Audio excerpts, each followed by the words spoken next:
ACHA broadcast of the Men's Divisional 3 National Championship Tournament. Pool play coming out of Group D, the number one seeded Sioux College Cougars taking on the South Florida Bulls. Sioux College, the number one seed here in Group D, South Florida, the number two. Both coming in with an unblemished record. Winner take all scenario. I'm Ryan Jones. I'm joined by my colleague Lou Gramlin. Here we got the call for you on the ACHA network. And Lou, what are you looking for out of this huge game for both teams? Well, I'll tell you what, if you're the Sioux College, they've got the high-powered offense. They roll out four very solid lines, 3 or 4 solid lines. The question mark, if they have one, Ryan, is their goaltending. they've given up a few goals here in this tournament, and if you're South Florida, you obviously got to play solid defense. But if you can get a couple on the early, make this a game where they might be able to get rattled. You never know. And Sioux definitely coming in a favorite, but the scenario is if you're South Florida, a win or a tie, you're going in. And it's Ryan Vendramin for Sioux College. He gets the first shot, gets the puck back in the slot area. Sioux College will be moving from the left to the right on the screen, wearing the gray jerseys with the blue trim. The USF in those clean green uniforms. Green jerseys, green breezers, green helmets, gold trim on those jerseys as we get a stoppage of play here. The netminder for the Sioux College Cougars going to be Drew Gregory. 2 wins so far. Has been a little bit shaky at time. 3.87 goals against average and only an .842 save percentage. Another netminder for the USF Bulls is going to be Samuel Coleman. He is also 2-0, boasting a .932 save percentage. So goaltending will be key here tonight as the Bulls look to slow down this high-powered offense. As carrying the puck in the zone is Austin Rowe. Austin Rowe's tallied a couple points as got a couple of bodies sliding into the Bulls' net and knocking it off. We're going to stoppage play. Boy, what are friends for? Two South Florida Bulls crashing into Coleman. 2 years ago, Ryan Coleman was the star of the team for South Florida in their run. He kept them in. They were shorthanded with injuries, and I think one game he had a game like Spanenberg had about 65 shots to keep him in the game. So he's going to be huge for them. He's not going to give up very many easy goals, Ryan. It's going to take an effort from the Sioux to solve him. But I think, if anybody can do it, it'll be him. It'll be them. Yeah, Coleman 3 stops already, and we're just 1 minute into this game. 61 seconds have gone by in the first period as Sioux College already racking up 21 goals in 2 games. So you can tell the firepower is there. They are led by Ryan Vendramin. He got the first 2 shots and a big collision there behind the net. It was Malady for the Bulls delivering the check behind the net of Gregory. But back to what I was saying was Vendramin called his name a lot so far as the puck shot into Gregory. He just gloves down. 96 points for him on the year as Malady skates over the puck, and now the Sioux College starting their breakout the other way. Looks like it's Bengui with the puck, circles behind the net, and it's Nigro with the shot on the doorstep, turned away by Coleman as Coleman kind of stumbles backwards. Puck chipped up, but not out. It was Brad Thrower originally who entered the zone for Sioux College as Nigro will go back to the defender. That's Justin Rippo. Turned over in the neutral zone. Now coming out with speed. A chance here for the Bulls. We got a penalty incoming. It's going to be touched up. Coming in with speed there was Dylan Taylor for the Bulls. And an early opportunity here for the green and gold USF Bulls. Oh, you're right, Ryan. They're going to go to the power play. And one thing I think you'll notice with the South Florida team, Mike Kanakary's team, they're a very disciplined team. They don't tend to take a lot of unnecessary penalties. And the Sioux, what I noticed in their first 2 games, they play a physical style game, and it's a physical but a clean style. And I think Milwaukee took exception to that in the opening game, and the Sioux was able to take advantage of that weakness and really pummel them in that opening game. As Tim Lynch can keep the puck in, so the Bulls will have to re-enter the zone. USF wanted a penalty for a check from behind, couldn't get it, and we are going to get a delayed offside. Scott Nelson was the one who couldn't get out with the stick lift. Sioux College wants the draw to be taken all the way at the other end, but it looks like the linesman says, nope, we're doing it right in the neutral zone. Boy, this isn't a good sign for the fans of either team. They're not happy already, and we're only 2.5 minutes into this opening period. Worth noting that both teams' penalty kills so far sitting at 100%. So either team have yet to give up a power play goal so far. Big hit here is both teams warming up by throwing the body around as that puck is played on by Falbo. Behind the net of Gregory, a turnover right here in the slot and some good defense there. And a shot goes wide of Gregory. Puck played up into the corner. It's gloved down by Trowbridge. Trowbridge working there for the Cougars, and now a chance here. The Bulls will go D to D. Shot thrown on net. Doesn't look like Gregory ever saw it as it bounced in front of him by off another player, and now going to his knees is number 15, Sheehan. And battling behind the net here. The Bulls will pick it up. It's Lazicki. Lazicki, there's a chance. Turned away by Gregory. Now just 40 seconds left on the power play as the puck sitting on the Dallas Stars logo in the neutral zone. USF will change their forwards and go all the way back. Giving chase there is Jason Ohl, harassing on the forecheck, and a turnover in the neutral zone, sent right back down. So a good start to the penalty kill for the Cougars. And what I like is both teams finishing their checks, Ryan, on both the front end and the back end. This is going to be a physical game here this afternoon. Should be intense here as both teams fighting for a semifinal berth. If you haven't been following along so far, University of Michigan just punched their ticket about 45 minutes ago to the semifinals. Back to 5-on-5 hockey here. Grand Valley has already punched their ticket, the Lakers, and then in 30 minutes or so here we have an important game between Fairfield University and Kansas. Winner of that game looking to move forward to take that last spot in the semifinals. We will get an icing here. 15:30 on the clock, so just almost 5 minutes into this game. A little bit of a feeling out process for both teams, huh, Lou? Boy, I tell you what, they're both trying to establish their territory, and they're laying the lumber. You know, it's going to be a Donnybrook back and forth in this one. I can already see it. You know, the Sioux coming in, you know, they've got a physical style play, and, you know, South Florida, they're not afraid. Like I've said, they've been here before. They've been to the national tournament. They're another team, kind of like when I talked with Nebraska earlier. They wanted to prove that they weren't just happy to be here, and they've got a chance. They've got a chance to survive and go to the Final Four, so they're not going to give up easy. The Sioux College team, they're very good. Only 2 losses, and I think they were 2 Division II teams. Going to be a dandy. As play restarts, it's going to be the big goal scorer, Vrenjamin. He's coming down with the puck, dances around to the ACHA logo. He had 4 goals in the affair yesterday. Shot goes off the pad of Coleman. Now coming the other way are the Bulls.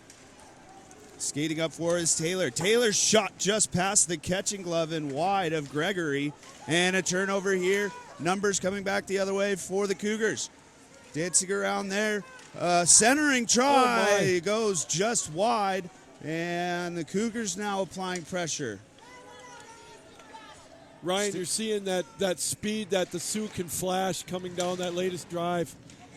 And a couple of shots batted on there as players exchanging some stick taps to the shin guards. 15 players on this Sioux College roster with a point in just 2 games, Lou. Amazing. Now, you've played the game more than I have. You know, and you and I have talked about this.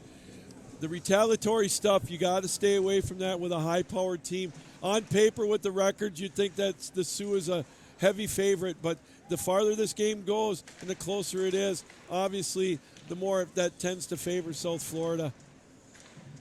As a puck pinned in the corner, blowing a tire there was Diapollo, turned over to the Cougars, and now a couple of players working back as the puck comes up to O'Flynn. Kalen O'Flynn will send it down, intended for Nigro, couldn't handle it. And a chance and a shot here from about the dot area was Thrower, and the puck comes out to neutral zone. A D-to-D pass gets picked off by the Bulls. A shot there from Lazicki, as Michael Lazicki with 3 points for the Bulls. And a shot tipped in front, and a good save by Gregory. It was Lazicki once again with the tip. And another shot through traffic, and Gregory waffle boards that one away. Now Nigro coming up just past the red line, dumps it in. Cougars will elect to change, as now the Bulls coming back the other way. The pass was intended for number 28, Rhodes, and Rhodes gets the puck taken away. Now it's Colt. Oh, go ahead. Cole going in and a shot through the 5-hole, but squeezed by Coleman. Yeah, up and down play, 13:07 left to go in the first. Boy, I love the pace of this game, Ryan. A couple of players that I'm going to look for is Ethan Coro. He's another veteran of the team as well as and Kenny Whiteman and Mitchell Campbell. Those are three of my key players for South Florida. And besides Coleman, of course. But, I really love the pace of this game. They both know what's at stake. Shot and scores! Off the draw, it's going to be Stephen Cull getting us going. 1-0 Cougars. His 4th point of the tournament. Well, I'll tell you what, Ryan, you could be Patrick Waugh and not be able to stop something like that. You can't fault Coleman for that. That was just beautiful execution by the Sioux. Cole got the goal, just one-timer, and right up top shelf, and it's quickly 1-0 in favor of the Sioux. Time of the goal, 8 minutes and 2 seconds. So it's Cole getting us started. Once again, the Sioux strike first. A high-low play, and Cole was left right alone in the slot. We'll see who gets credited with the assists as the puck played down to Coleman. Jason Yule will get one of the assists on there. And Tassone with the other one. So Yule, Tassone to Cole. And once again, here come the Cougars. It's that top line. Frenchman gets knocked on his behind as now a 3-on-3 developing and a shot into the catching glove of Gregory. And he's just going to hang on to that. So it's Tim Lynch for the Bulls being able to get the puck deep, offensive zone draw for the Bulls, looking to counter the goal. Yeah, it was a beautiful tic-tac-toe play there, as we mentioned, by the Sioux, proving why they're one of the highest-powered teams in the country. You talk about Ryan Vandermeen, Ryan, and last year, he's the leading scorer in the country this year by far. Last year, I think he was 3rd, and there was a couple of kids with over 100 points in the ACHA in Division III. Kid from George Mason who had 72 goals, and I think one one of the kids from Oakland had 106 points, I believe. So, Vandermeen probably saw that and he said, "I'm going for the top slot this year. There's nothing stopping me." Some out-of-this-world numbers as right on cue. He's the one to bring it up right into the ACHA logo, moves it on to a teammate. Shot gets blocked into the shin guards of the waiting Bull. And now puck comes in, and it's Parker Morgan, sends it down into the opposite corner. And a pass just kind of thrown lazily as the Bulls can't quite execute a breakout. Puck just gets turned over in the neutral zone, and then a sauce pass intended for Benjamin. It's turned over, and then a pass a little bit too far for Lazicki. And Benjamin, he walks in, spinorama, fakes, and then his pass that was intended for Barbeau comes all the way back into the Cougar zone. I like the play of the Sioux, obviously, so far. I talked with their head coach, Mike Hall, before the game outside of the rink, and he wasn't satisfied at all with the game yesterday. He was glad for the win, but he told me, he said, we weren't crisp. He said, we let things get a little out of hand in the third period. He's concerned to make sure that doesn't happen, as there's one that clanked out the post.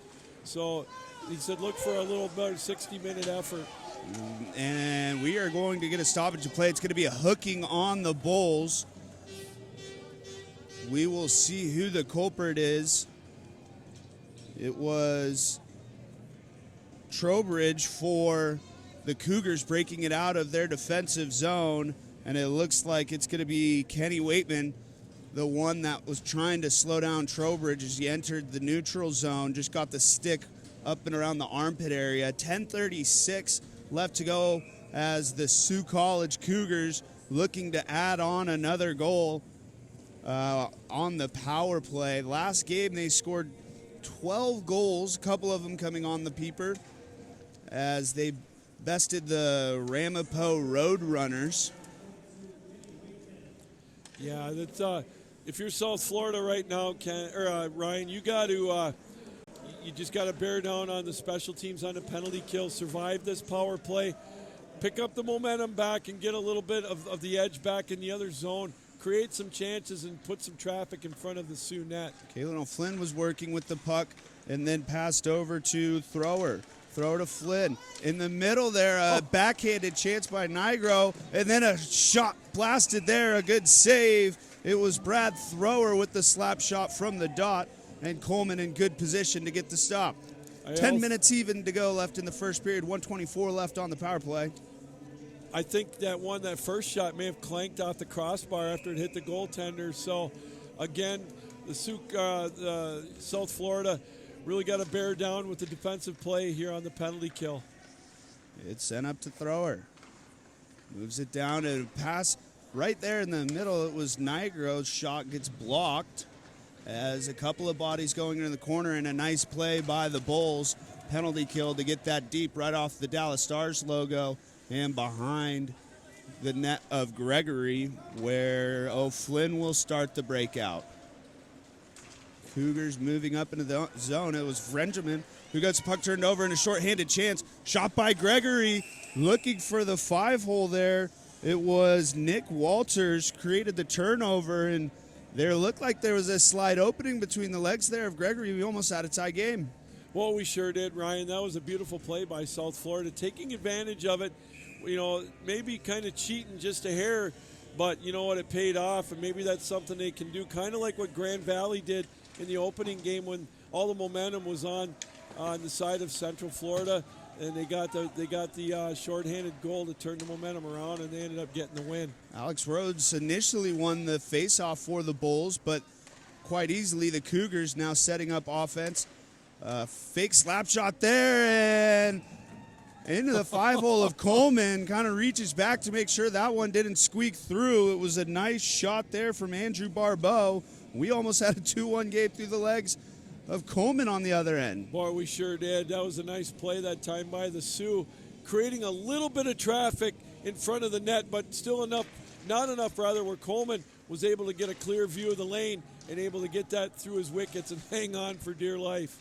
Puck comes up into the feet, and a slap shot there, and a rebound just wide of the cage. It was Vendramin. It looked good from here. And another shot. And another. It was 2-0. Andrew Barbeau's shot. The rebound gets put in. I believe it was Cole on the side there. We'll get the number to you in just a second. First through the line is Max Cole. I do believe he was the one who cleaned it up on the red line. Power play goal for the Sioux College Cougars. 8:47 left in the first period. We will take a media timeout. Thank you for rocking with us on the ACHA network.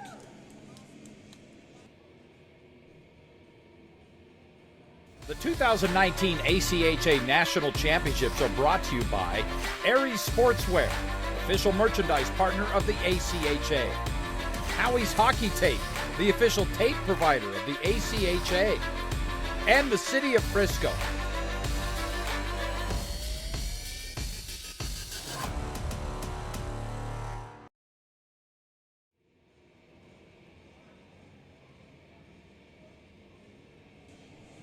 All right, folks, welcome back to this game on the ACHA Network. Men's Divisional 3, Pool D. Last day of pool play.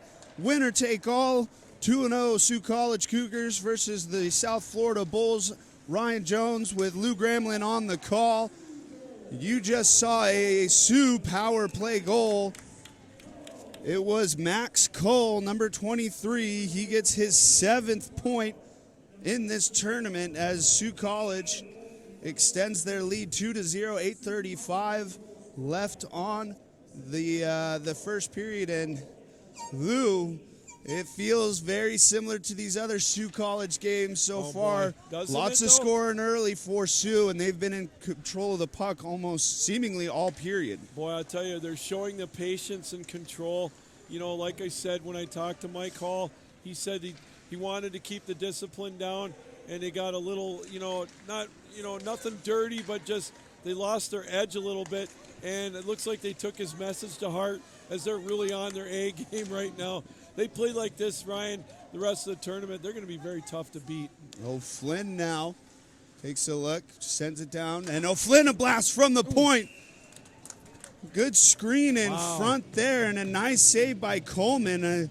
It's kind of saw that shot blindly. Textbook play. You know, you and I have talked about this, Ryan, all the games that we've done. The key is to get traffic in front of the net, and it looks like we're going to get a penalty call coming up to South Florida. The last thing in the world they need right now is a penalty when they're down 2 goals.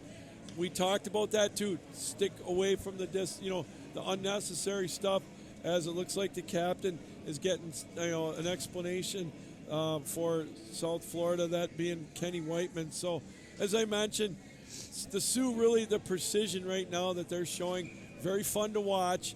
And, they've got a head of steam going with 7:59 left, up 2-0, and threatening to make it even more. Tyler Curtis taking a bad penalty for the USF Bulls. We'll hear what the call's going to be. It's going to be a roughing call. So Sioux College, right before media break, getting the power play goal, and it's about 30 seconds worth of play before they are right back on the man advantage, as it's the goal scorer Ryan Vendramin. Dipsy Doodle backhand goal. What a beauty.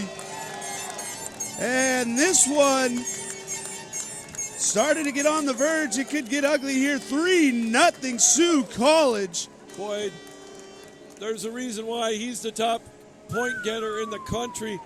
That was a thing of beauty there, eh? I'll tell you, when he went right down coast to coast, and he just put it top shelf. And if you're University of South Florida right now, you somehow, some way, you got to find a way to regroup. Up 3-0, 18-7, shots on goal. This is a clinic right now in the opening period, Ryan. Took about 14 seconds for the number 8, Ryan Vendramin, to get yet another goal. An absolute beautiful goal, a Sports Center reel type goal, as a puck played offside. And just so you're aware, if you haven't been watching, definitely check out Lou tonight, my colleague here. He will be on the ACHA Tonight show, which is our highlight show. We'll capture all of today's action, as that goal is highlight reel worthy. 3-0, 7:16 to go in this first period. USF looking just to weather the storm here and make it to intermission, hopefully regroup, like you said, Lou. Max Cull gets his second point of the period with that. So the Culls are in, they figure into all the goals for the Sioux right now, as we're under 7 to play. And yeah, you're right, Ryan. If you're South Florida, you just gotta huddle up, try to shake it off. Lots of time left, as one of our colleagues, John Peterson, says.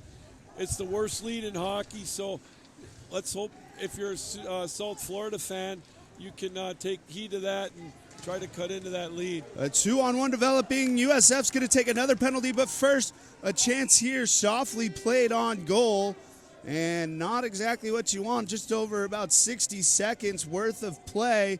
Another penalty. It's going to be the same culprit, Tyler Curtis, in the sin bin for 2, and 2 for 2 already on the power play. Looking to go 3 for 3. The Cougars sending out that second power play unit again. 6:31 to go.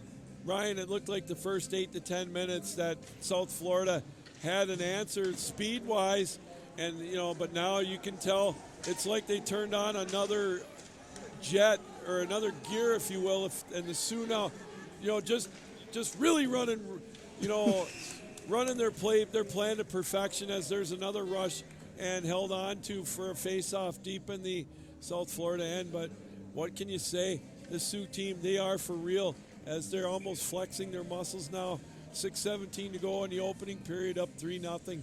Cougars came out to play, as it was Barbeau's shot off of the pad of Coleman, and that's why we got the stop. And now a drive from the point through traffic. Nice save by Coleman off of the try from Barbeau again, right at the top of the ACHA logo. Let it fly, and Coleman with a good save.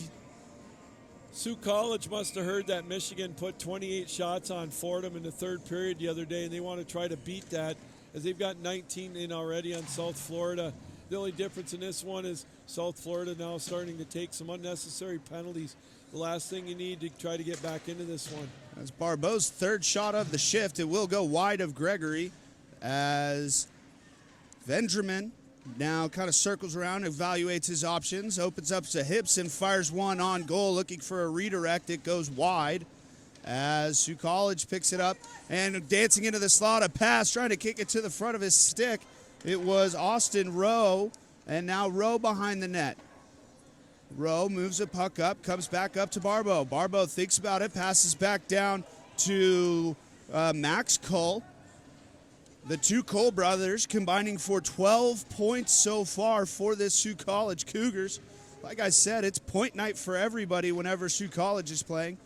As the puck gets sent across, Barbeau, chance, whistled it high above. Puck now in front. It went up off the glass, bounced right back into the slot, and Coleman has to cover the puck. 5:06 left in the first, 36 seconds remaining on the man advantage for Sioux College. You know, a story about the Sioux that, with talking with Mike Hall a couple of times on my radio show, they're not, they're no strangers to being road warriors either. They've only had, I believe, 4 home games because it is so hard for teams to come up and play them north of the border, because of the problem with passports getting across. So they've got to come down here, and, this is nothing new to them. They're very road tested, adversity. And, it's just amazing. It's fun to watch. I mean, the score isn't very fun, but it's fun to watch their execution. And as you mentioned, north of the border, shout out to everybody that's back home in Canada that's tuned in for the game. We know that a lot of people in Ontario and around Canada, as a shot by Nigro into the chest of Coleman. We know a lot of people have been tuning in to the YouTube stream, so thank you. Thank you to all the Americans, the Floridians that might be tuning in as well. And wherever you might be in the world, thanks for rocking with us on the ACHA network as play gets restarted. Sioux College goes D to D, a shot gets tipped in front, and then a clap bomb from Nigro, a good save by Coleman. Comes back up now, D to D passing. It's played into the corner there for Stephen Cull as Gregory slapping the big paddle to let his team know that USF is back to full strength. So Sioux College 2 for 3 so far on the power play, as now it's O'Flynn. Kalen O'Flynn puts the puck in. We have O'Flynn down. He was body checked by number 11, Coro.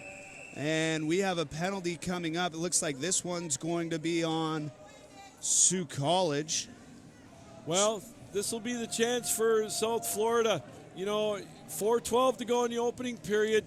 Really dominated on the offensive side of the goal. 24-7.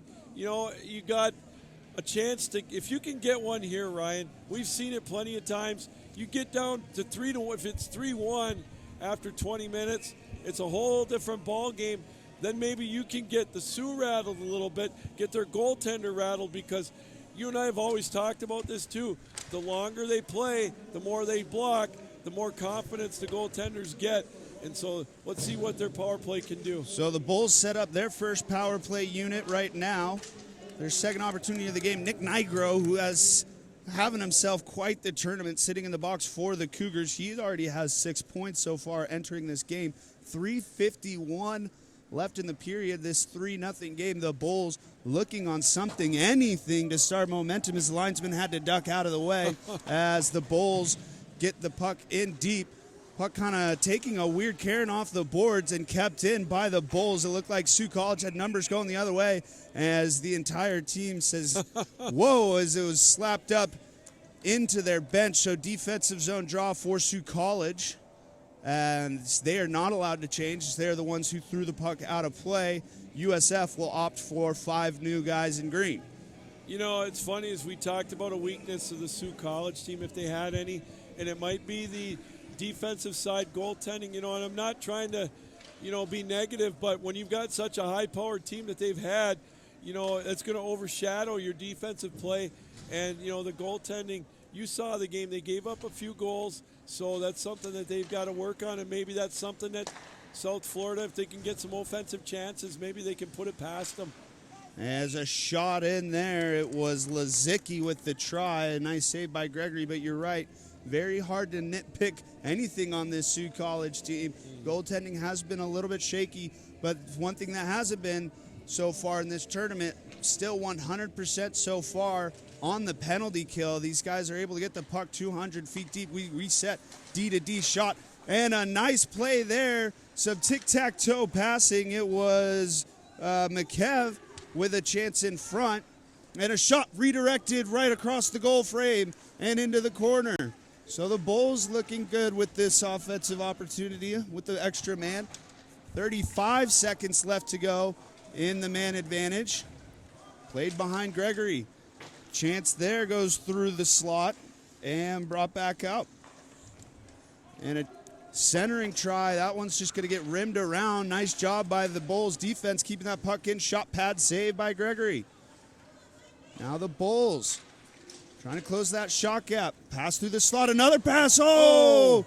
It was McKev again with a chance, and here he is again, number 15. Shot and fought away by Gregory into the safety netting behind the ACHA logo, and there's the momentum you're looking for if you're USF. You know, at that time, Logan Sheehan, he had the wide open net, just couldn't get it past Gregory. And I love the execution of the power play for South Florida. Unfortunately, they've done everything right except put it behind them and make it a 3-1 lead. But that was a great power play shift, though, for South Florida. It was, as we are back to 5-on-5, and you were correct. I was wrong. It was Sheehan, 15, not number 25 for the USF Bulls. I apologize for that mistake as the puck goes up into the safety netting again. We will retry this face-off 5-on-5 hockey now. 2:08 left in this first period. Bulls win the draw, played along the boards, and shipped out, and a 2-on-1 developing the other way. It's Vendramin. Now a 3-on-1. Drop back, tic-tac-toe, going back to Vendramin, and denied by Coleman. Maybe one too many passes as Ryan Vendramin got that puck kind of behind the red line there, tried to stuff it in and sneak it past Coleman, but a nice kick save and a stop by Coleman. Oh, indeed. You know, and I think I tend to agree with you, Ryan. I think one too many passes because Vendramin was out of position on that shot. You're not really going to stuff one past Coleman like that. And, you know, it could have easily been 4-0. Yeah, and it's crazy to say with how talented this Sioux College offense is, they can be too unselfish at times, often opting for that extra pass, and that's how so many guys are filling up the stat sheet for the Cougars, is now they come back with numbers the other way. A good stick check there. 1:24 left in the first, as retreating with the puck was Barbeau's stretch pass. Looks like it gets tipped and up where Coleman will play it, no icing, and the Bulls will be able to break it out cleanly. Can he get the red line? Yes, he does. Looked like maybe a tripping call as it was Scott Nelson coming in, but the refs deem it playable as glove down there by Sioux College. Now moving in, it's Lalonde.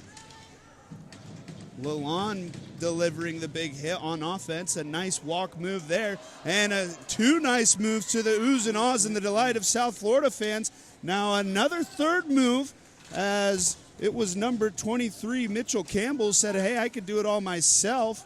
Ended up not being able to get a shot off as now Campbell again just flips it up in for Gregory to play. 30 seconds to go now, maybe one more. He just plays in, only 15 seconds left. 11.7 seconds left in this first period. Sioux College for the Cougars is thrower. It's won back by the Bulls, period. Oh boy. Almost a game's worth of shot there for the Cougars. It's by Sioux College. Very well disciplined. The crisp passing is what really impressed me. About a 3-0 lead, 27-10 shots on goal. If you're Southern Florida right now, you just got to go in the locker room and say, all right, boys, we got to go back to our original game plan. We got to put a little bit extra pressure on, get a little more of the forecheck in, try to get one past them. Because once you get a goal past Gregory, sometimes he's very vulnerable. You know, that's what they got to try. So the Sioux College Cougars rocking those gray jerseys, looking like a blur as they go up and down the ice and sprint out to a 3-goal lead, staying hot. South Florida Bulls looking for an answer. We will throw it to intermission. Stay with us for Group D play, final day of group play on the ACHA stream of network.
Come on! You know the answer. You studied for this. Come on. Timmy! Come on, Timmy. You got this, son. Pencil to paper. Focus. Come on, Timmy. Focus. Focus. Take the puck. There you go. Skate! Skate! Pass it! You call that a pass? What are you doing? You missed the puck! Come on!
All right, hockey fans, welcome back. And thank you for rocking with us on the ACHA Network. We have men's Divisional III final day of pool play, final game of Group D. We have the 2-0 Sioux College Cougars, 2-0 South Florida Bulls. We have a 3-0 lead, though, in favor of the Cougars. All Cougars, that first period.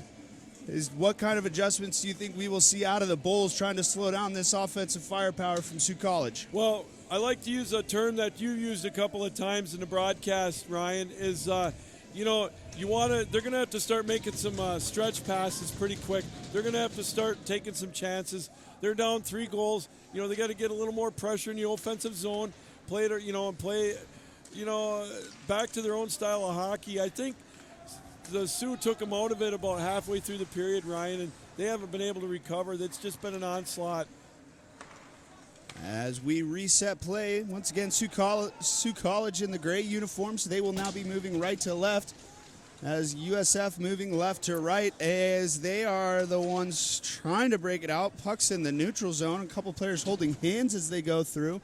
Pass comes through the neutral zone. It was intended for number 20. South Florida come off the ice, and they looked a little. Still want to try to make a dent in this and come back. 3 goals is not insurmountable. They have to keep up the pressure again. Try to create some turnovers, and try to keep the discipline. Don't take any more silly penalties, because that's the last thing in the world they're going to need. Especially, I don't care who you're down 3 goals to, but especially a team like the Sioux. Yeah, hard to score when you are down a man, which USF was 3 times. As now for the Bulls makes the Cougars think about it for a second, and now coming the other way come the Cougars. It's Lalonde. Oh, it was Lalonde putting one right through the slot there as the Sioux College fans throw their heads back in anguish. And glove down, here's the captain. It's Waymore, and a huge check there. Now on the other end, it's Nigro and Coleman. Nice job playing that, avoiding the 2-on-0. Looking behind him for the puck was Laddie, and now Nigro. Nigro puts it on the backhand, one-hand shot, and right into the chest protector of the goalkeeper, Sam Coleman. Well, I see some of that intensity picking up for South Florida right now, Ryan, and maybe a little bit of desperation earlier than you would expect. Some good, clean hits right in front of us, and the end-to-end hockey's got to begin. They got to keep the pressure on. As a shot from the point gets blocked, and now picking up the puck was number 16, Bryson Lalonde. He plays it for Nigro. Now up to the top, shot through traffic. Never sees the net of Coleman. It went off the stick of Alfaro. Now a couple of bodies pin the puck back up behind the net of Coleman. Alfaro flips it up, and it'll be played right in front of that Sioux College bench, sent high up off the glass as Lalonde now finds Nigro's shot. Just whistles past, careens off the boards into the slot, and now the Bulls the other way. It's a 2-on-2. It's Dylan Taylor. A centering try for Whiteman, the captain. And now move back out as Lalonde again. He turns around in a feeble attempt to catch the puck as Sioux College ices the puck. And it was a pretty good attempt to hide on the bench there.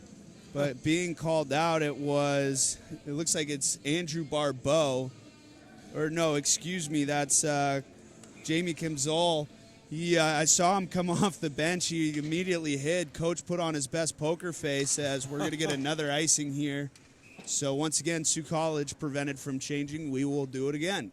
One of the things that you got to watch for with the Sioux, Ryan, is you noticed this in their game yesterday, is they got a big lead and they took the foot off the gas pedal. They kind of let up.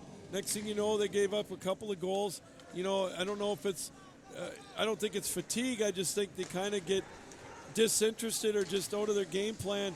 And that's where, except for that. And a Sioux College goal. It's Nigro, number 20. Nick Nigro is 8th point of the tournament. Sioux College broke it out. He put it on the backhand cut around the circle there, and a great finish there. He's been all over the place, much like all the Cougars been all over the place. The big man coming in at 5'11", 210 pounds. Just absolutely fantastic. And 4-0 now, just 3 minutes in. So Sioux College not backing off at all here, extends the lead. I think they may have found the Achilles heel of Coleman, Ryan. That top shelf, that was a blast there, right over his shoulder. And it's 4-0 now, and you really got to be careful if you're South Florida. This could really get out of hand in a hurry. Tough to hear who the credited assists were over the loudspeaker, but it will be Nigro on the goal. We'll catch the stat sheet be updated after this game as puck flipped in. A nice play there by the defense as a shot gets blocked in front. Never saw Gregory. And Sioux College trying to chip up and out the other way. Tim Lynch with a hip check is at least able to cause trouble for the Cougars to exit the zone. Now puck being batted around. And Sioux College coming back the other way. It's Tassone. His pass was intended for Stephen Cull and goes behind the net of Coleman, now pinned along the boards there. Jason Yule now giving chase. Puck comes up to Barbeau. Barbeau's shot goes high and wide. Now Yule working for Sioux College. He gets tripped up, and now puck being moved out the other way. It's Coro. Coro moves it to his left. A shot being dragged down. No call here. It was Dylan Taylor. The Bulls fans wanted a call, and now a wrestling match on the red line. One of the Sioux College players falls flat on his rear end.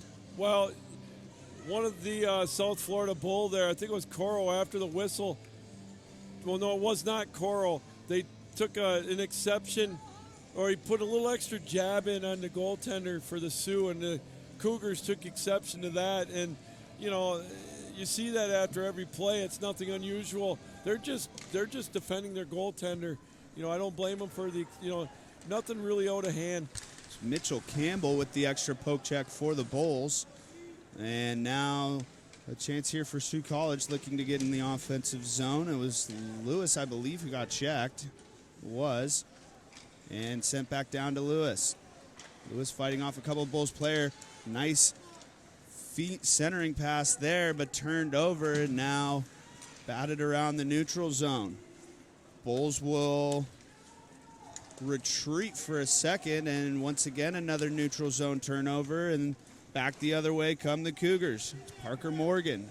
Morgan puts on the brake, turns his back, receives a cross check. Bull's going to go to the box. Another opportunity for the Cougars. Stepped in, shot, and touched up finally. Parker Morgan was cross-checked from behind. And we will see, I think it's going to be a wait here until we actually see a player enter the box for the Bulls before we call out a number. And finally we see it's DePaulo. Yeah, it was pretty evident on that one, Ryan. And, you know, you're seeing a couple extra pushes after the whistle now. I know it's easy for us to say up here in the booth, but you got to keep your heads. You know, 4-0. You know, you got to pick away at it, and first thing you got to do is solve this power play. You know, kill the penalty, maybe get a shorthanded chance, and then get going on it. 2 for 3 so far on the power play are the Cougars as Rendermeer sends the puck up, gets it back, top of the slot, shot, looking for a redirect off of the leg of Lalonde, but it goes wide. And puck played up to Lewis. That was Barbeau. Barbeau taps the stick at the ACHA logo, gets it back, then gives it back. A chance down low. It was Lalonde turning it over. And the Cougars still all over it. A chance here, played in and rung off the post. It was Austin Rowe with the chance. Now Cole. Stevie Cole moves it over to Rendermeer. Moved up top, it was Barbeau. Now Barbeau gets it back, a clap ball from the top of the circle, goes high. Rebound, Cole on his knees, can't get it through. Coleman with a couple of nice stops. Backhand, not out. Now walking with it. A shot and a save. Barbeau scores! Wow, that's all you can say. Bryson Lalonde. he was not to be denied on that one, Ryan. Just a tic-tac-toe, just one heck of a power play. I mean, Coleman couldn't do anymore. You know, they're just, this is a clinic.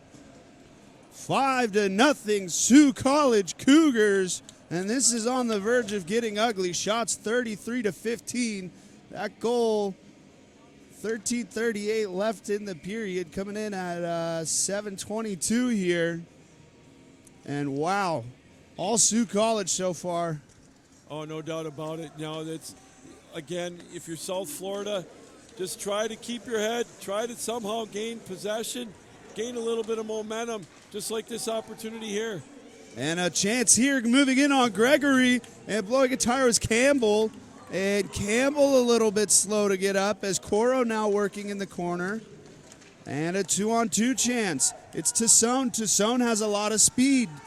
He slows up. And a centering pass, shot goes up and off the glass. As now coming back the other way are the Bulls. It's Hoffman. Hoffman plays it in. Can't get it that deep. And now coming back the other way, it's Cole. Stephen Cole. And now a 2-on-2 chance. Bulls come back the other way. It's Nelson. Or excuse me, that was Sheehan. His pass goes past Gregory. And now in the corner, a couple of Bulls working against a couple of Cougars. But it's going to be the Cougars now. 2-on-2 the other way. Puck left for Nigro. Nigro backhand shot. Now Tassone slaps it from alongside the boards. And now a little bit of back and forth play. Here we go. It looks like it's Lazicki. Lazicki puts it on the backhand, cutting to the net, and Lazicki crashes into the goal, knocking it off. 12:16 left in the second period. Hey, I love the hustle by Lazicki that time, Ryan. Nice move over down the right side, in towards the goal. And right now, Gregory is just playing tall. You know, I mentioned it in the last period. The longer it's gone, the more confidence he's getting. He's got 16 saves. And, you know, the Sioux College team giving him a 5-0 lead. When you get a lead like that, too, your confidence level just gets ratcheted. Face-off won by the Cougars. Bulls quickly grab it. There's a puck kind of rolling along the blue line. Now the Cougars back the other way. Dusting off the puck is Thrower. Thrower circles around the net, leaving it out for his defenseman. It's Barbeau. Barbeau now puts it on the backhand, skates down near the dot. A shot and a nice save by Coleman. He keeps it a 5-0 game. 30th shot or 30th save for Coleman. And the winner of this game, Ryan, between Sioux Canada and South Florida is going to play the winner of Kansas and Fairfield. Last score we saw in the middle of the first period was scoreless. That's going to be a tight game, I think. That there's, you know, Fairfield with a great goaltending tandem led by Nick Lonnie against that high-powered offense of Kansas. So far, they're neutralizing them over there. As Mlady moves in, puck centering, bouncing around. No one can find it. And now it's being broken out the other way. Fanned on the pass was Lalonde, but he's able to get it deep and into the corner. As all 5 Bulls in the offensive zone, they look to set up their breakout. Pass coming across here for Falbo. And backhanded up and into the bench area of the South Florida Bulls, almost halfway through the second period of play. 11:17 left. 7-6 shots on goal in favor of, or 8-6 rather, in favor of Sioux Canada.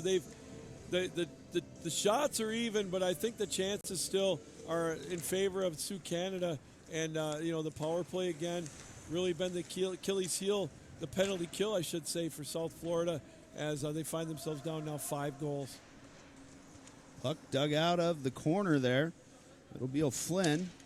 And a bad turnover here. Batted down, a shot, and a nice blocker save there from the try from McKev. And kicked out of the zone. That appears to be Lewis. Lewis's shot, and it's just gloved by Coleman. And we get a stoppage of play. Yeah, big hit over there on the right side as well, Ryan, is, again, both teams playing hard. The physical nature of it has been turned up a notch, but, you know, if you're Sioux Canada, you want to stay away from the unnecessary stuff.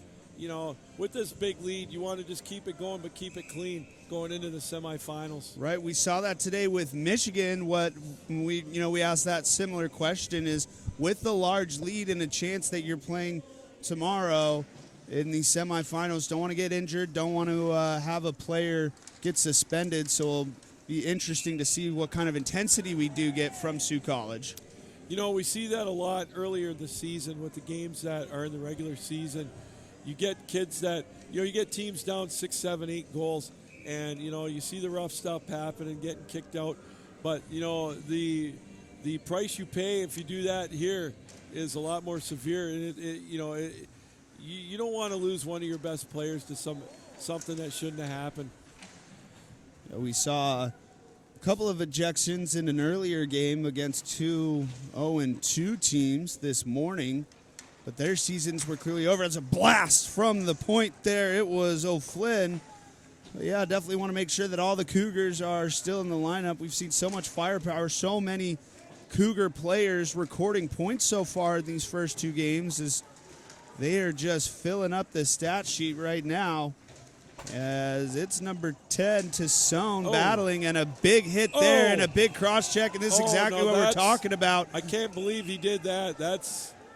you could see the Sioux's coach, Mike Hall, he's irate at his own players, screaming at him to get out of there and get away from that. You're going to see some extracurricular, some big penalties, I think, coming up on the Sioux. All right, so we will let the refs get this sorted out. That is a convenient time to take a penalty from a broadcasting perspective, because we are going to take our media timeout. Thank you for rocking with us on the ACHA network. Stay tuned for the penalty calls. The 2019 ACHA National Championships are brought to you by Barron Championship Rings, proud sponsor and championship ring provider for the ACHA. Warrior Sports, the preferred stick supplier of the ACHA. The Dallas Stars. For tickets and more information, visit dallasstars.com. And Southwest Airlines, the official event airline partner of the 2019 ACHA National Championships.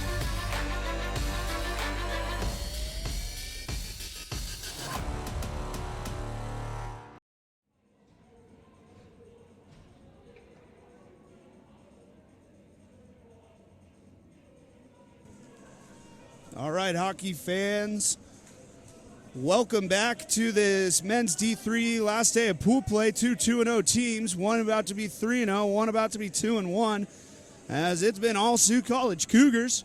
5-0 your score, shots 39-17. Refs still discussing about how to call this. A couple of penalties here. Well, I tell you, there was a big scrum over in the far corner in the South Florida end, Ryan. There's 2 in the box for the Sioux, and I believe there's 2 in the box for the Sioux. No, actually, one of those is the backup netminder, just looking for an extra seat. I just saw his pads, okay. Yeah. So it's just going to be a 2-minute minor that's up. Well, they got to add it. There is 2 in the box for the Bulls. Okay. Even though there are 2 gray jerseys, one's the backup netminders. We get this on the board, so... Right now, all I'm seeing is Sheehan is sitting in the box for 2. So I'm going to assume that the Sheehan penalty is a boarding call. Here, we'll get the call. So Sheehan gets a cross-checking.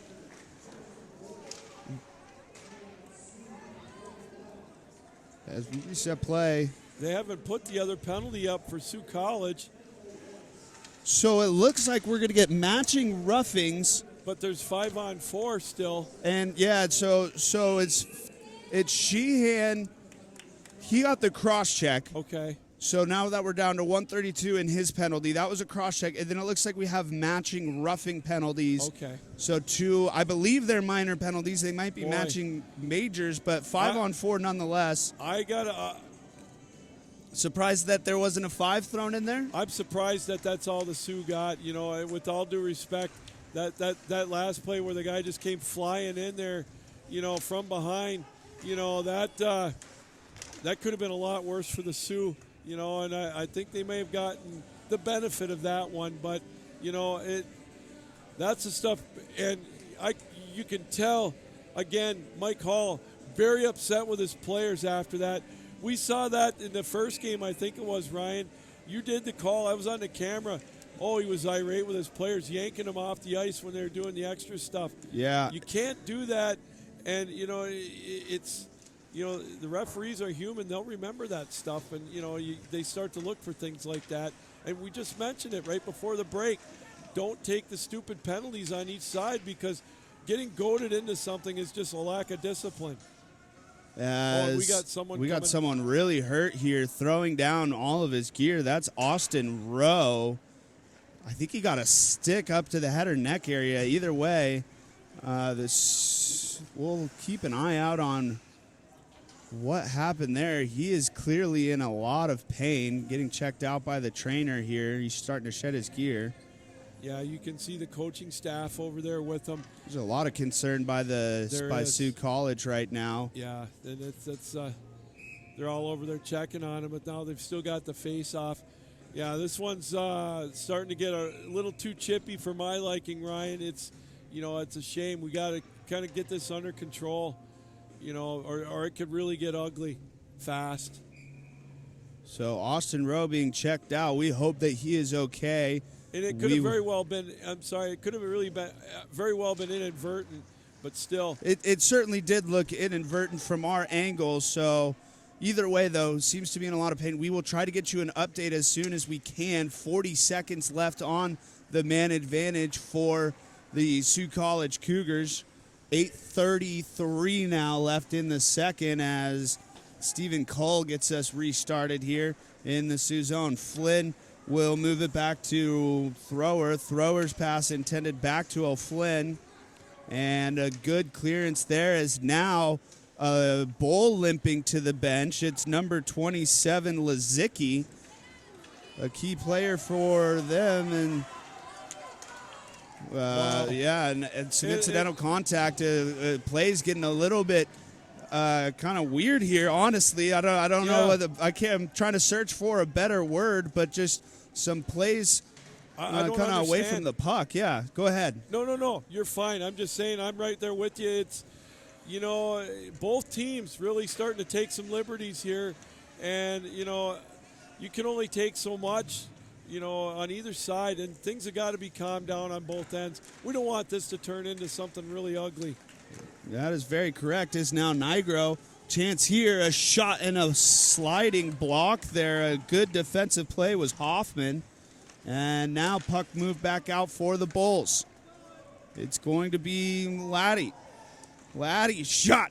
And a nice save by Gregory. We'll get a stop from kind of this madness. A couple things happening behind the play as both players are going to be that were called for the roughing were taken out of the box, and it looks like the injured. It's a leg injury. It looks like a lower body injury.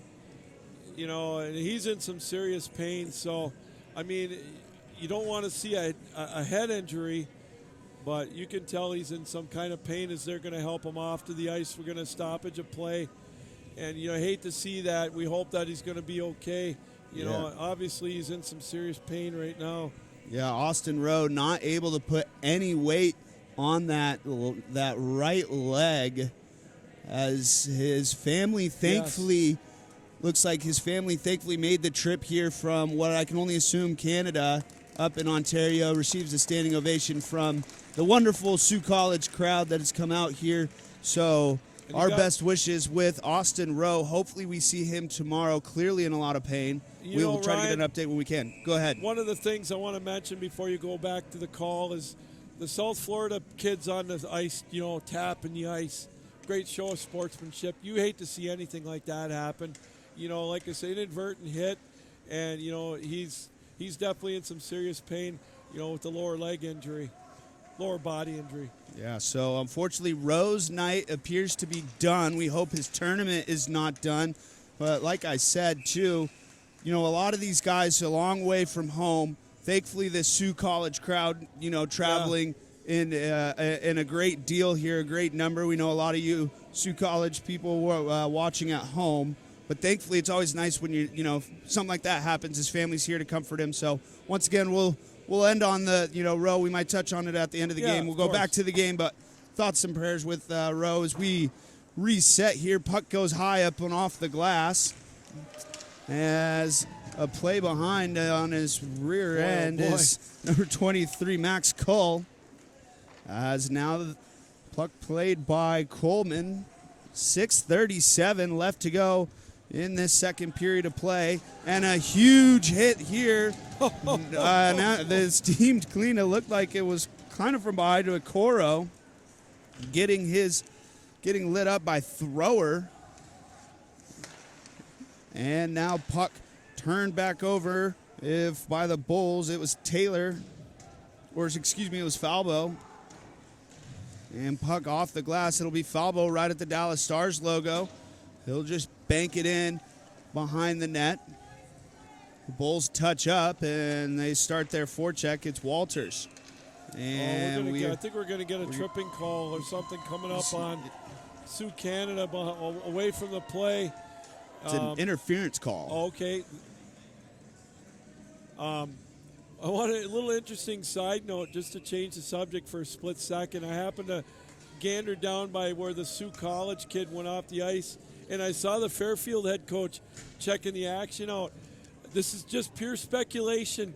I wonder if that means they're ahead or if he's just doing some last-minute scouting. They have the ability to go through the tunnel, between the rinks here and check out the action.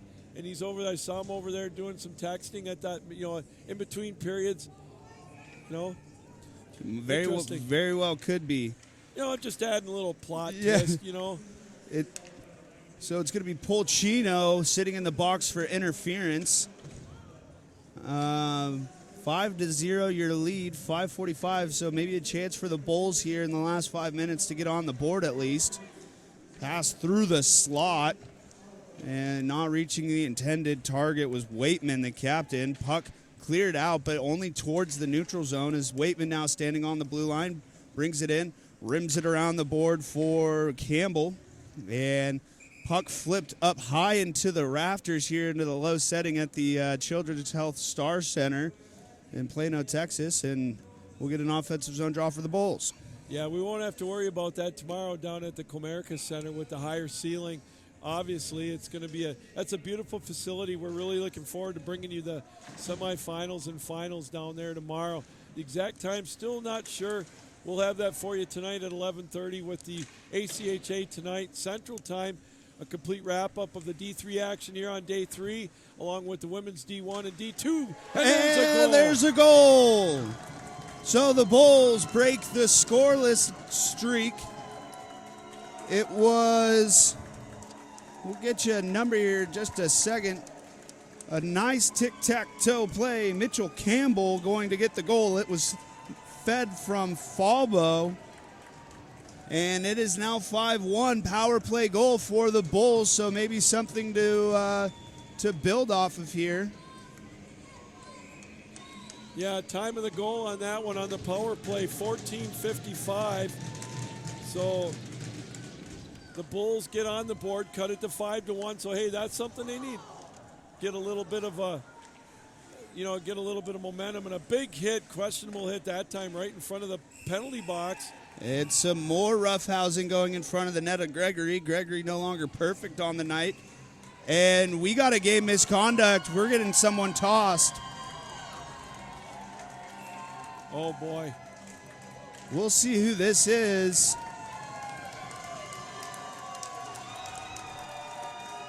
It's going to be a cross-check and a game misconduct. That's going to go against Max Cull. And one of the goal scorers for Sioux Canada tonight. We brought it up earlier. You never want to see someone getting ejected or someone hurt. And unfortunately, we may have cursed the Cougars. Austin Rowe leaving the game. And now an ejection for Max Cull, hoping that, there's no extra weight to that one. The ref was quick to give him the game misconduct and give him the boot. Yeah, the referee now going over to talk with the head coach, Mike Hall, giving him the explanation. And boy, you could tell he's pretty visibly upset. I don't blame him. not only maybe with the call, but with his kid, with the young man, you said it, Ryan. You don't know if he's going to have to miss tomorrow's semifinal if they do indeed make it. So maybe the tide's turning here for the Bulls as they go back on the power play, as Max Cole will head to the showers early, as the Bulls just kind of pestering the Cougars here, as that puck kept in, or well, not kept in, but kept from going 200 feet was Alfaro. And now the Bulls just rimmed around the boards there by Waitman.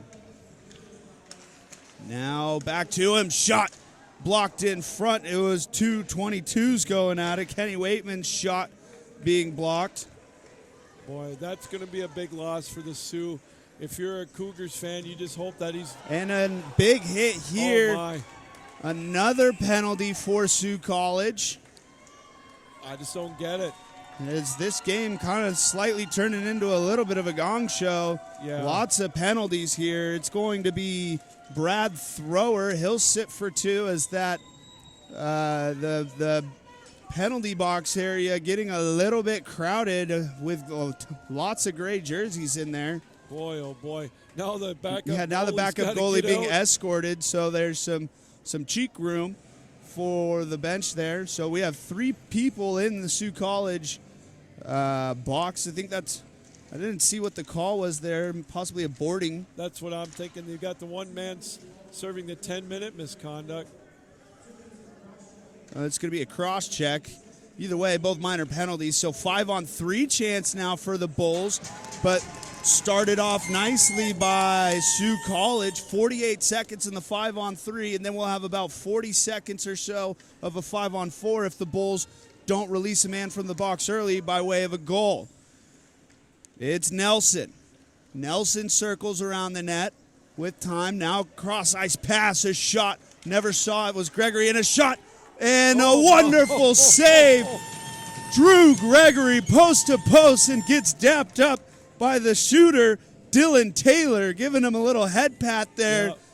That's nice to see. Yeah, after this game started to get a little bit chippy, a show of respect as Gregory absolutely robs Taylor from the wide open chance. 5-1, still your score. Wow, what a play by South Florida to set it up, and what a play by Gregory to thwart that penalty, or thwart that power play goal, keep it 5-1.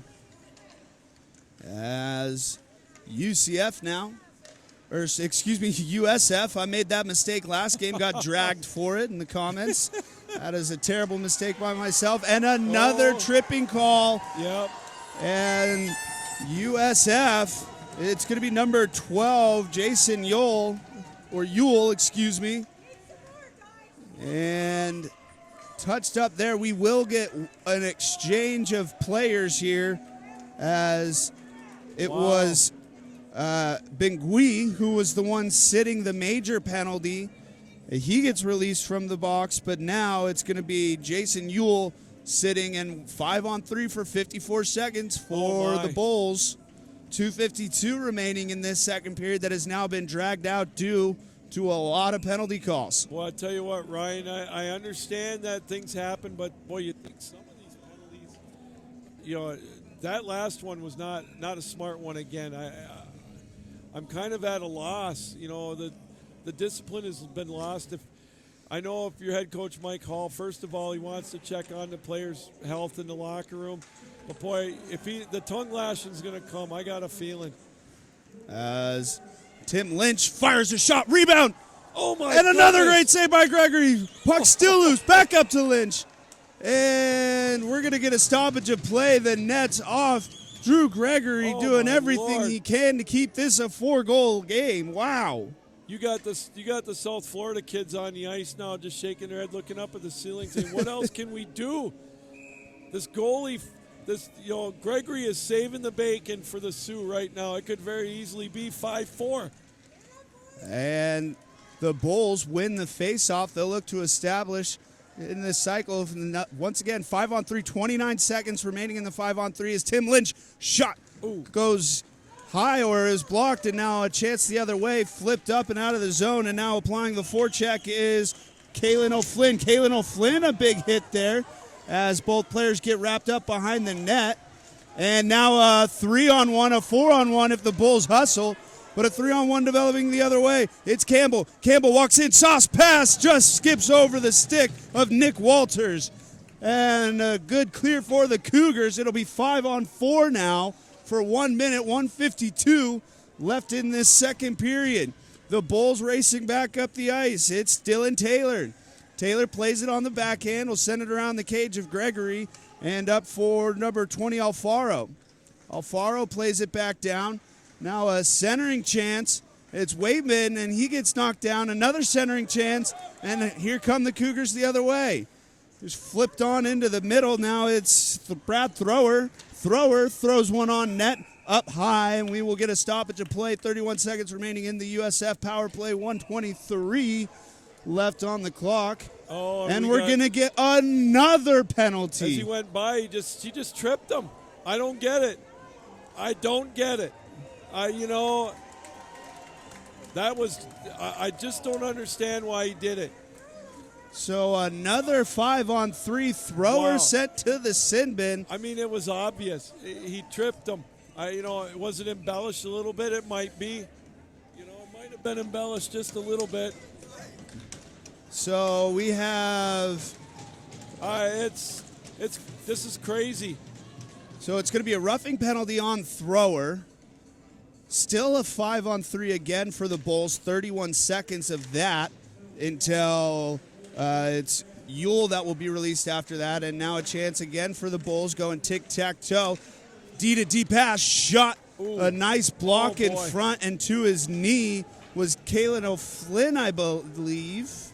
We'll get the number on the block shot. Nice block shot there. It was actually Trowbridge with the block and then sent back up and out. 5 seconds remaining on the 5-on-3. Good play that time by the Sioux. Yeah, so with just 52 seconds left, 1:30 on the clock, maybe time for one more push from the Bulls as number 14, Falbo, brings it up. And slapped back down but kept in. It was a nice job by Alfaro. He was looking for his D partner, but they had already backed up in anticipation of the puck coming back down. Maybe one more chance for the Cougars. Fanned on the shot was Kalen O'Flynn. And now behind the net working is Jason Yule after he was released from the box. 23 seconds left to go in the second period. 3 green jerseys to 1 gray, but Jason Yule, number 12 for the Cougars, doing a great job here on the penalty kill. A couple of cross checks being fed there by both sides. And we're getting another player ejected. Now. It's the captain, Kenny Waitman. His night is done. 12-1, and I think, Lou, you know what, I'm going to say it, this period officially certified gong show. Gong show and then some. And you know what? That was a justified call there. You don't do that stuff. I'm sorry. It's getting out of hand here. The referees have really got to take control of this one before it gets really ugly. Both teams taking liberties, and both of them got somebody ejected, and justifiably so. And, this isn't the right kind of hockey. I'm sorry. The Sioux is better than that. South Florida is better than that. I know the fans on both sides are unhappy, and they've got beefs on both sides. I get that. But, this is stuff from 40 years ago. Yeah, you don't want this in the game, You're exactly right. It was Jason Yule, a very frustrating play as he's pinned against the boards. 3 green jerseys surrounding him as he was just eating time off the power play. And then it was Kenny Waitman, the captain. He's going to get 5 minutes. He got 5 minutes for the Bulls, so that will negate at least the 5-on-3. It will be a 4-on-3 advantage for the Bulls remaining. 12.1 seconds left in the second period. This one maybe I don't want to completely count the South Florida Bulls out of it, especially with how many power plays are going in their favor. But this one did start to feel like it was being decided early on, and now referees just kind of losing control, trying to rein it back in. But a lot of penalty minutes so far here for both sides. Just trying to get things sorted out. Boy, you got Mike Hall pleading his case over there to the referees, wanting to know what the heck's going on and getting an explanation. But they did get a 5-minute major and a disqualification on the captain. So for South Florida, wow. Best thing for this period to do is just get over. And it looks like maybe both teams will be satisfied with that, as a slap shot from the Dallas Stars logo at the red line. We will go 3, 2, 1, and zeros. That final shot being put on from center ice was Tim Lynch. Call. Yeah, it's okay. It's going to be a spearing call on number 22, Waitman, and he gets the boot. Wow. I know. I mean, there's not much really more that that can be said. As now some exchange of words as both teams go into the locker room. The crowd's getting a warning over there. They're getting kicked out. Yeah, fan is going to get that. You don't do that. I'm sorry. That's a great move by the referee. Don't let it get out of hand. My kudos to the referee for that. I don't care where you're from. You don't go after on the ice. That's absolutely ridiculous. That was a great move by the referee. I'm sorry. So a little bit of craziness in this final nightcap here from Plano, Texas. Things are getting heated up. Lou. I got to calm down. You know what? We've seen enough of that, and that's a great move by the referee. They've got to calm this down, not only on the ice but in the stands. And, even the coach for South Florida's had enough with, you hear things in the stands doing these games, and I'm all about, yelling at the referee saying, hey, you missed one and this and that. But when you do something like that, that makes my blood boil. When you're yelling at kids out on the ice, these kids, they're playing more discipline than some of the fans in the stands. That's ridiculous. Well said. So hopefully, all right. So we will take 15 minutes to hopefully decompress. Hopefully we'll see something of a product on the ice that actually resembles a hockey game in the final period of play, and hopefully we get through it without too much more trouble. We appreciate you rocking with us and watching on this ACHA network. When we come back, it'll be a 5-1 lead. We will explain all the different kind of penalties and everything else of what's going on, but right now we're going to take a quick break. Hopefully everybody calms themselves down. I'm Ryan Jones. I'm joined by my colleague Lou Gramlin. Come back for the final 20 minutes of period. Hopefully we can get this one sorted out. And thank you for rocking with us today on the ACHA Network.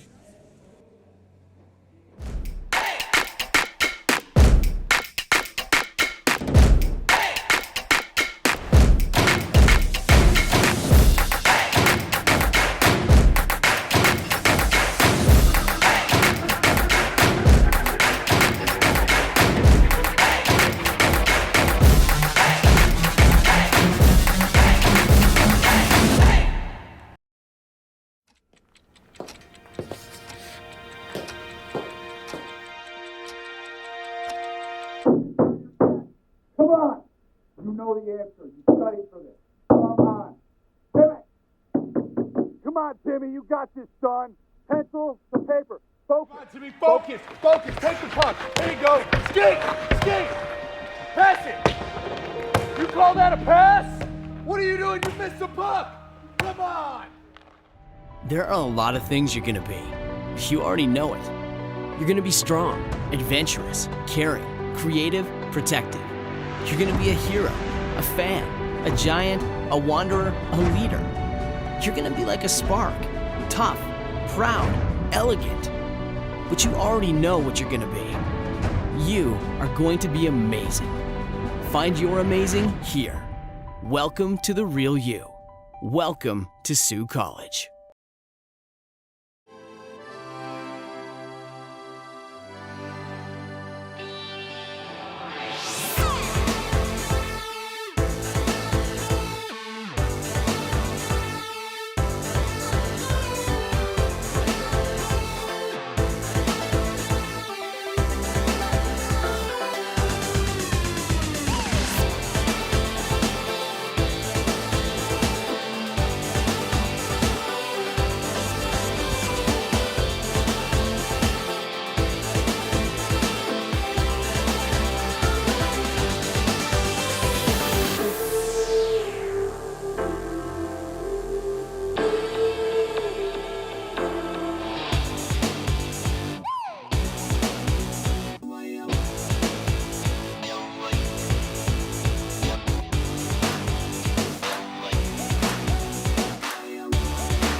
All right, welcome back, hockey fans, for a final 20 minutes of action here. Pool D play between the South Florida Bulls, the Sioux College Cougars.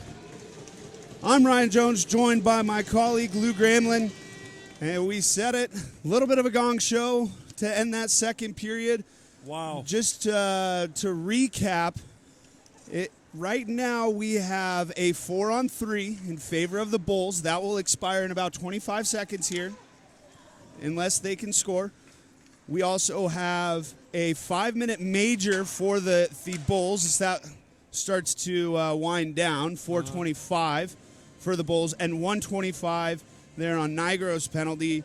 So we'll have a little bit of, we're going from 4-on-3 to 4-on-4, then 5-on-4 in favor of the Sioux. I know this is hard for me to handle, maybe hard for you to handle at home, but yeah, go ahead, Lou. I mean, let's hope that the referees get as much handle on the play on the ice as they tried to do off the ice, because I think they lost control a little bit in the second period.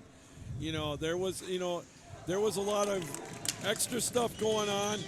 I think maybe they might have changed the way they called the game a little bit, but that's no excuse for what happened with the spearing and with the cross checks and some of that stuff. It just got out of hand. So let's hope that they were able to get cooler heads on both sides. Hopefully both coaches were able to calm their teams down and play 20 minutes of respectable hockey here in the last game of the night. We had 2 ejections per side. Austin Rowe, reminder that from Sioux College, he went out with an apparent lower knee injury, and there's chance there. Some fancy footwork and another penalty coming up. This one's going to be a hooking call as Bulls tried to slow down the speed of the Sioux College Cougars, and from now we'll just forget the second period happened. I'm all about that. Other than the scoring and the penalties that carried over, and we will just start going from here. 5-1 your score, shots 44-25 in favor of Sioux College, and now a 4-on-3 opportunity as the hooking call goes against the Bulls. And then they will go to a 5-on-3 in just 37 seconds is now, that was Barbeau. Now to the big point getter of Renderman. Now back to Barbeau. Backdoor chance, shot, and a good save there by Coleman. And that puck is rimmed around, just barely missing the linesman, back towards the net of Gregory. Yeah, we've got 18 and a half minutes left, Ryan, in this contest. 5-1. It's going to be 5-on-3 in about 10 seconds. Last thing that South Florida needs is a 5-on-3 to try to kill here for, a minute and a half or a minute 20 seconds. Oh, my goodness. Wow. Some crisp passing from the Cougars there, and a power play goal. I think that was Barbeau, but I could be mistaken. Actually, it was it was Renderman with the assist. So it went kind of tic-tac-toe. It started off with Barbeau, then it went to Kalen O'Flynn, then a dipsy-doodle move to Renderman, and I think all 4 guys touched the puck, and I believe that it came back to number, I believe that's number 10 there, Mark Tassone, who was the one with the tuck. But either way, a beautiful goal for the Sioux College Cougars, and they're still on the man advantage due to the spearing penalty. 2:45 left on the major penalty. That was going to be for Vendramin. That's his second goal of the night. And again, 6-1 now in favor of the Sioux, back to a 5-goal lead. And pass there is intercepted. We'll go 5-on-4 for 2:33 minutes. Goal coming in here at we'll call it about 1:50 in the first. So the lead extends, and this is more of what we saw in the first period here by Sioux College, as a shot was fanned on by Tassone. And moving back the other way are the Bulls before they turn it over right at the blue line of the Cougars. Renderman just takes a body check kind of nonchalantly as he decides to change. And now moving in, a shot and waffle boarded away by Coleman. The chance from Bryston Lalonde. Boy, I think you're going to see the referees, too, really use a little extra speed to get in between these players. They're not going to let a whole lot of anything go with the 17-14 left. 6-1 game. Again, what a move. Amazed at that move that time by Sioux Canada. Vendramin getting that dipsy doodle goal, making it 6-1. And puck flipped up and out, played by High Stick, and now the Bulls on the other end. A chance here, and a nice pad save, a sliding pad save on the chance coming in was Rhodes, and now played back into the Sioux College zone. We have plenty of ACHA officials out here just in case this game decides to get a little bit more chippy or if there's any lip service from the fans here. And now a 2-on-2 coming back the other way. The puck carrier is Trowbridge. Trowbridge drops the pack back, and it was Stephen Cole with the chance. He cuts to the slot and shot deflected up and out of play. 16:32 left, 1:21 left on the major penalty. Ryan Vandermeen, as we mentioned, his second power play goal of the night, and he's showing again why he's the top scorer in the country, or as we should say, I guess North America, with the ACHA, with Sioux Canada being involved. Top scorer in the league. We'll roll with that. But just a pretty move now. Sioux, if you're Sioux Canada, like you said, just keep playing smart, and just build on the lead and try to get yourself ready for tomorrow as they're looking to take on either Kansas or Fairfield. Last score we heard on that, Ryan, was 2-0 Kansas in the second period. So 2 matchups here from Plano, Texas. 4 teams trying to make their way over to the Comerica Center in Frisco, Texas for the semifinal matchups tomorrow.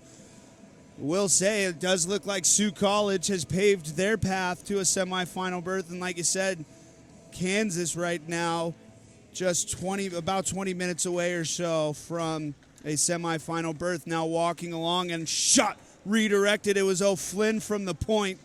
And that puck went wide. And now kept in nicely was Barbeau. He sends it around for the teammate in Parker Morgan. And that's going to be a huge boarding call there.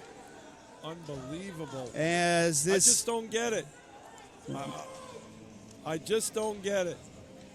It's Brock Hoffman. Be interesting to see if this is going to be a major penalty as well as Sioux College will go on the power play again. It's going to be a boarding call. And Lou, even in youth hockey, they put those little stop signs on the back above the numbers. So basically when you see that number, you know not to continue with your check and just undisciplined play there. Boy, I tell you, Ryan, they're lucky that he didn't get a 5 on that one. I think a 5 would have been justifiable, but nevertheless, it's just going to be a 2-minute minor. Wow. 5-on-3 for just 27 seconds left on that major penalty from Waitman. That was the spearing, as the exchange between the 2 Sioux College players now goes down below the red line. Now back up for O'Flynn. O'Flynn fakes a pass, now moves it back along the dots there. It's Lalonde. Lalonde will send it back around the net. Pass intended for Vendramin, and that's just pitchforked out into the neutral zone. 3-2-1, so now it'll be a 5-on-4 major penalty killed off. And a clap bomb from the point, bouncing in front. Shot comes from O'Flynn. He gets the puck back. Now moves it to Vendramin down on the red line. He'll walk. He drops. Chance here, and Clapper from the middle. It was to Sohn. Now moved up to Barbeau. Puck comes all the way out as the leading point scorer comes right down to the ACHA logo. It's that number 8 again. Vendramin leaves it for O'Flynn. Now walking along on the dot, it's to Sohn. Shot rings the post. Now pass up, gives it back to O'Flynn. O'Flynn, cross-ice pass and a nice save by Coleman. 45 seconds left to go on the power play. Back up to O'Flynn. He backhands it down to Tassone. Tassone moves it along the edge. It's Nigro from the point. 2 shots denied, and now backhanded out into the Cougar zone. Again, 51 shots on goal for Sioux Canada now, Ryan. 6-1 with the lead. Still 25 seconds left in the power play. So South Florida's played this whole third period pretty much down at least one man. 15 seconds left to go on the boarding call. 13:50 left in the third period. Walking along there was Thrower. And It's Gregory. If you can hear that, the tapping of the paddle allowing the Cougars to know that we will be back to 5-on-5 hockey. Now marched out of the zone. Here come the Bulls. It's Hoffman after being released to the box. Puts it on the backhand. Circles around the net of Gregory. Trying to find some help. Turns the puck over. Now a 3-on-1 developing for the Cougars. Pass over to O'Flynn. O'Flynn back. Shot and a nice save by Coleman. Maybe a little bit too casual. And we are getting another penalty on the Bulls. Yeah, that one, I didn't see it. I didn't see it either. It must come a little bit behind the play or afterward. It's Dylan Taylor. He's going to go in 2 minutes for roughing. Wow. As the Bulls basically voluntarily playing with their one arm tied behind their back, essentially. I don't know. Lou Gramlin, my partner here, speechless with the amount of penalties that the Bulls are taking. You know, I think the smartest thing I just heard a fan say in this whole game about 3 minutes ago is keep your head up. And you have to right now. I mean, I didn't see it. I just thought it was a clean collision after the play. I didn't see the roughing. I really didn't. You know, and right about now, all you can do is just, if you're the Sioux, you just got to hope for that 13 minutes to tick off as fast as it can. And I hate to be that way. You know, I mean, South Florida, they're trying their best, you know, and it's hard. But the rhythm has been lost in this game, Ryan, and it's getting not. I don't know.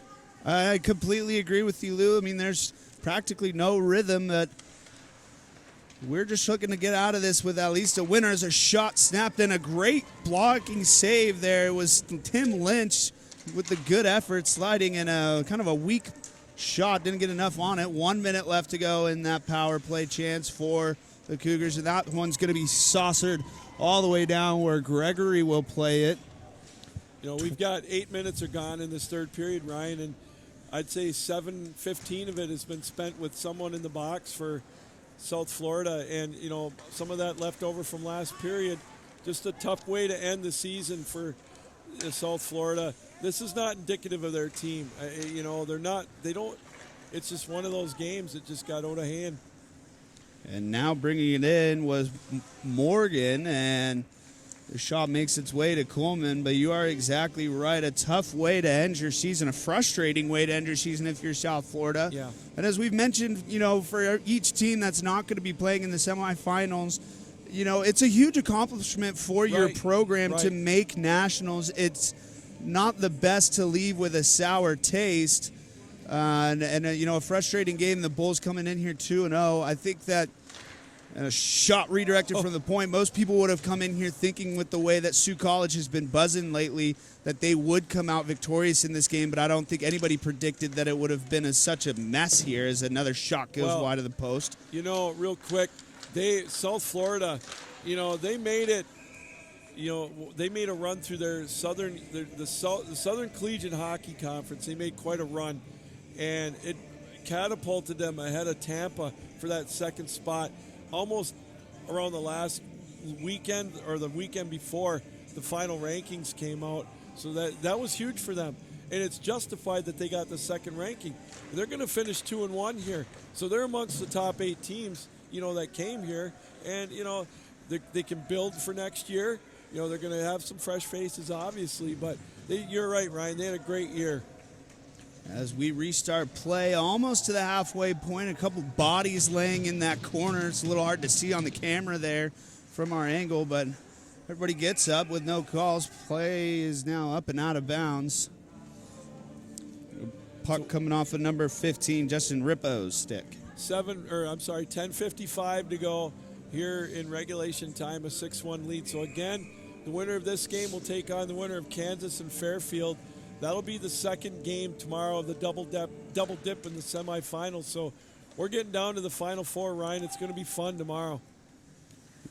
Once again, for all the highlights in action, check out ACHA tonight after the game. It should be around 11:30 Central Time. That's when you'll get times and matchups of tomorrow's actions from the D1 and D2 women's, as well as the semifinals for the D3 men.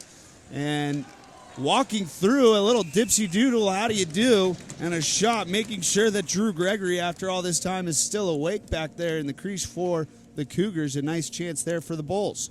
Nicholas Falbo came right in on goal that time. The defenseman made some nice plays and walked right in, but an equally good play again by Gregory. He's made 26 saves, and, you know, you're looking at Coleman. He's got 48 saves in all this. And puck comes out to the neutral zone. Bulls in possession. Puck kind of jumping around in the feet area of the Bulls players. Now they'll move it back forward. It's Falbo. He tried to move it up to Ian Roach, who was just met right at the blue line, making it difficult to enter into the zone. Now circling behind his net is O'Flynn. O'Flynn patiently looking up through the clear bubble, and he just pitchforks that one into the corner near the Dallas Stars logo. Now circling around the net, a centering chance intended for Ryan Vendramin, and good stick work by the Bulls, not allowing him to snap a shot off. That puck's going to come down for delayed icing, and it's waved off by the linesman. Didn't have enough speed to get there. All behind the net. And a good hit there by Vendramin. That's not Vendramin. That is Lalonde applying the offensive forecheck hit. Now that's the kind of check you're supposed to hit when you're facing each other. Now Stephen Cole. Stephen Cole trying to make some moves. His brother Max was booted from the game earlier in the period. Or earlier in the second period, I should say. As puck can't be kept in by Tassone, excuse me. I've been calling this guy's name all week, and I still can't get it right. As walking in here, and a shot just missing wide, and an odd-angle chance can't be put on frame. The original shot came from Tim Lynch. One of the bright spots in this USF game. Puck kind of stuck in the corner here, and a 3-on-2 developing for the Cougars. And a transfer for Nigro there. Wow. Waffle boarded away. Now coming the other way is Coro. Coro looking for any kind of help from a Bulls teammate. Will find some, and a shot through traffic. It was Campbell, but couldn't get through the feet, and that one's going to be just enough into the netting and out. And we will take a stoppage of play just past the halfway mark. 8:21 left remaining in this final period of action. Thanks for rocking with us on the ACHA Network. The 2019 ACHA National Championships are brought to you by Budget Car Rental, the preferred rental agency of the ACHA. Hogan Transportation, official tournament partners of the 2019 ACHA National Championships. Edge Protect, protecting goalie skate blades since 2004 and official sponsor of the 2019 ACHA National Championships.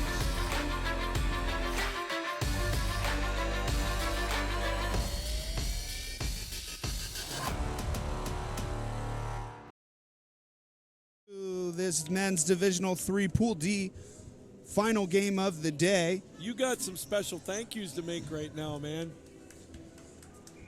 What's that, Lou? You're getting your shoe tied. Yeah, for I was you, getting my shoe tied by one of the Sioux College fans, making sure that I am OSHA approved on the broadcast and that I'm not going to take a spill.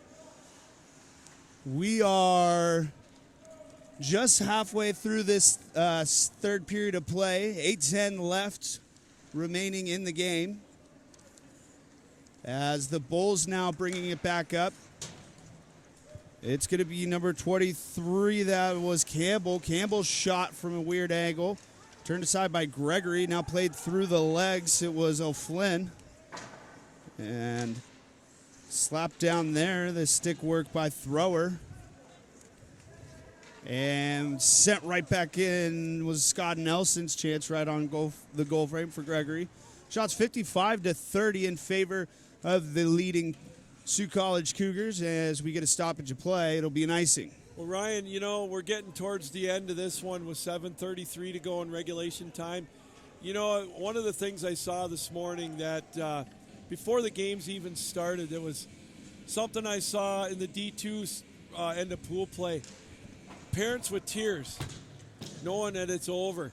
You know, the kids put a lot of heart and soul into this, and the parents do as well. You know, a lot of these kids, have been playing since they're 5, 6 years old, and this is the end of the line for some of them, or a lot of them when they're seniors.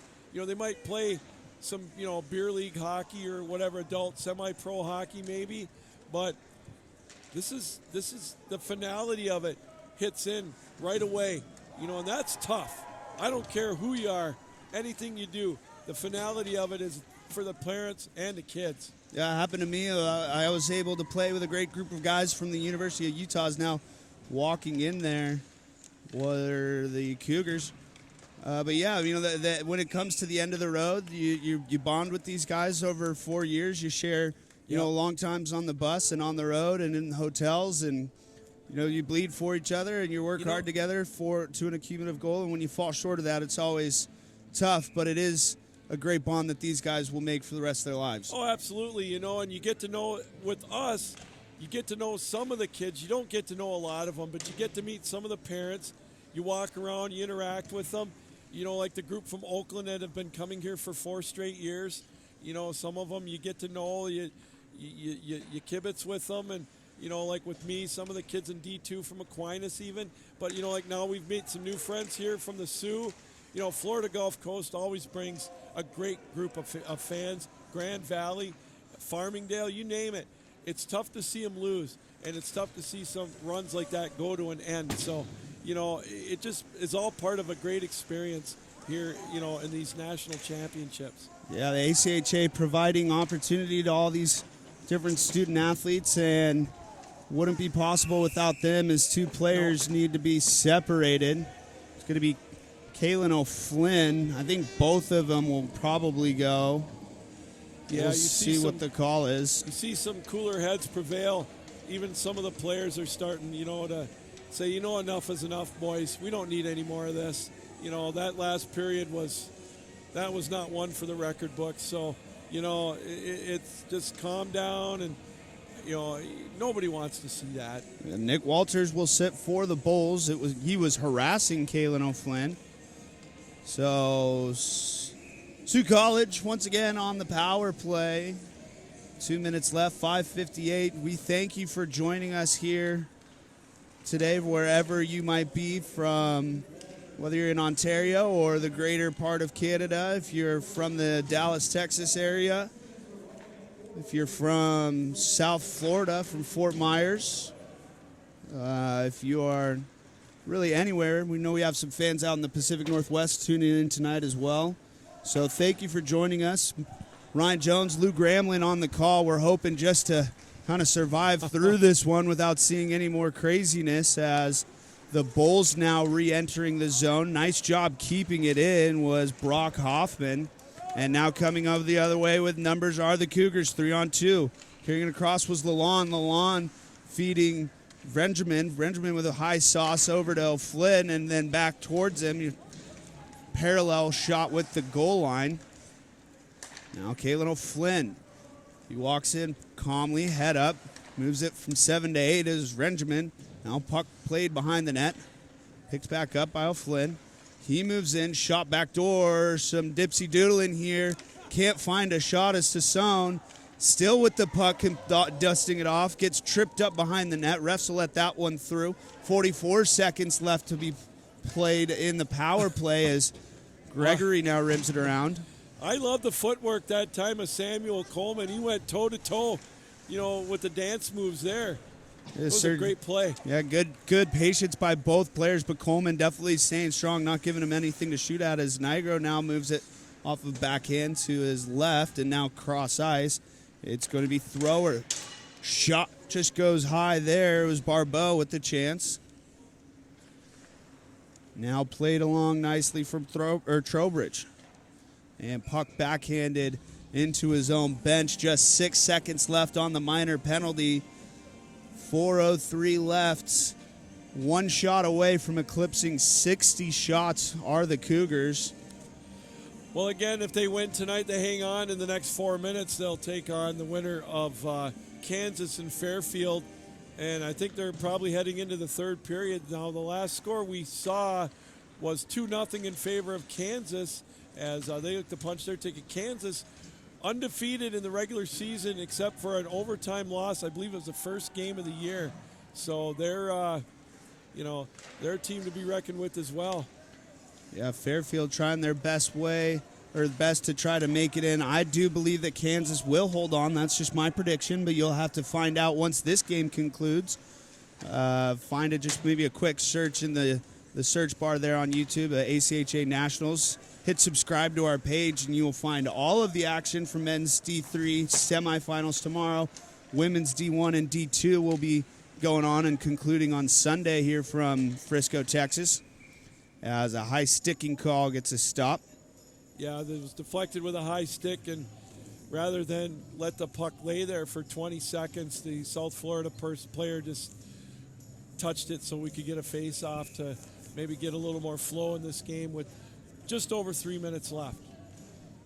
So, as a reminder, Sioux College will look to put a bow on this. They'll move on to the semifinals. They'll play the winner of Kansas Fairfield. We do have one matchup set already. That is Michigan and Grand Valley State. So the Lakers and Wolverines will play tomorrow. We will get you the times of the face-offs of those games, but you do have to stay around to the ACHA Tonight show. That comes on at 11:30 Central Time. That's when we will reveal what time both those teams will be playing from the Comerica Ice Center in Frisco, Texas. That's not a tease. I just truly do not know what time those games will be played as a tip shot from the point. Hey, I like your radio lingo. You're getting there, man. And a shot from the red line there. It was number 12, Jason Ewell. And puck gloved forward by the Bulls into the neutral zone. Twisting and turning was Barbeau. He's having himself a nice game, and a big hit there by Parker Morgan. 2:35 left to go. Barbeau walking with it, corrals it, shot into the catching glove of Samuel Coleman. 55 saves now for Samuel. He's had yeoman's work tonight for South Florida as well. 2.5 to be played before this wacky game finally wraps up. We only had one goal for Sioux College here in the third period. It gives you your score of 6-1. Puck rimmed around. A backhanded chance and maybe some miscommunication here by the... Oh, and a shot just high. It was a miscommunication of who was going to pick up Coro, and Coro just barely misses the net as now the puck played in to Drew Gregory. He'll just glove that and hold for a face-off. Well, we've had some close games here, but I think the closest one might be the first game over on the other rink. 5-3 win for Wisconsin-Milwaukee, but the last one was an empty netter. The game-winning goal was 15 seconds left. Chance for a 2-on-1, but racing to the puck in time was Alex Rhodes. Chip it up into the boards as we get another stoppage of play. Just 2:07 left, trying to wrap this game up here in Plano, Texas. Yeah, face-off just outside the South Florida blue line, as now you could tell the players they're going through the paces now. It's all over but the shouting, and let's hope there's not too much of that. Yeah, pace of play is certainly slowed down from both teams. I think both teams now kind of accepting their fate as the puck goes down into the Bulls' corner. It's Alfaro moving it up, and that puck's going to go 200 feet down. Icing smartly waved off by the referee. Pulicino gets pulled down, and Pulicino's just laying on the ice bowl right there. Ref's no call, just trying to get out of here. Probably have a scheduled Uber pickup that they need to make. 1:20 left to go in the first period, or in the final period, excuse me. As puck played offside, hit there was Lalonde. And 1 minute left to go as play is really slowed down here, and just puck played down into the corner. So it will be the Sioux College Cougars. They will face the winner between the Jayhawks and the Stags, happening at the other rink. As that's gloved down, we'll get a stoppage of play for South Florida. Their season ends here in Plano after a good season, a tough game to lose. lose your last one and a weird one to do it. But overall, still much congratulations to the Ice Bulls for their impressive run and making the national tournament. Oh, I couldn't agree more. Head coach Mike Kanakari and his team, they've made their trip to nationals again. Runner-up in the conference tournament in the SCHC, but don't want to get confused with the SECHC. Well, the boys in Georgia and Alabama, they'll be having my head on a spit. But it was a great season for them, as you mentioned, and nothing to hang their heads about. Great year for them as they look forward to next year. And the Sioux College Sooners, just barely north of the border in Michigan, they will move on much to the delight of the many fans that came down to Texas to support them. As the air horns and vuvuzelas go, the Sioux College fans supporting their boys. They will move on to the semifinals in Frisco, Texas tomorrow as they congratulate the winning goaltender, Drew Gregory. 31 stops on the 2019 ACHA National Championships are brought to you for the Cougars on 61 shots as they end the Ice Bowl season. Kind of a crazy game there, Lou, but we got through it, and we have our third team punching their ticket to the Final Four here in Texas. Well, it started out just, what precision by the Sioux in that early going, tic-tac-toe, showing why they've got that high-powered offense. 21 goals coming into this one, another 6 for 27. So they, they're the real deal. There isn't a doubt now. The one thing we looked at maybe as a weakness was their goaltending, but, Gregory had 29 or 31 saves as they, they're the real deal. Either Kansas or Fairfield, if they're to beat the Sioux tomorrow, they're going to have their A game. You just got to be careful. Like I said, the stupid penalties. They play maybe a little reckless at times. They got to shore that up because if they do that tomorrow, they're going to be behind the 8 ball.